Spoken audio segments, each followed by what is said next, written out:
There was once a man who was the total opposite of the Scrooge. He was kind and generous to his family. He did business with integrity, and he just didn't believe all that Christmas stuff, especially when it came to Jesus. I mean, God becoming man. He didn't need that church stuff, and he was way too honest to fake it as if he did. And that's when he broke his wife's heart. I'm not coming to church for Christmas Eve this year, honey. I'd rather just stay home because I don't believe in all that stuff, and I don't want to be a hypocrite by showing up.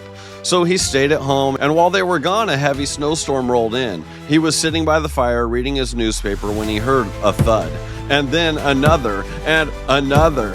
He went to the window and saw a flock of birds huddled miserably in the snow.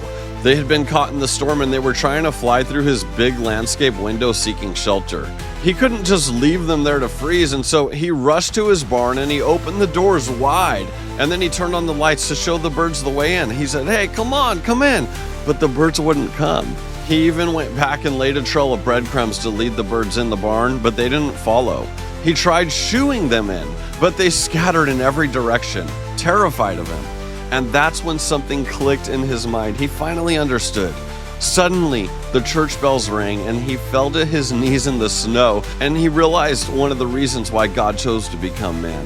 God had become one of us so that we could understand him more deeply, so we could trust him, so we could follow him and find safety in him. If you know Jesus came to show us the way to worship and to fulfill our created purpose, follow for more stories like this.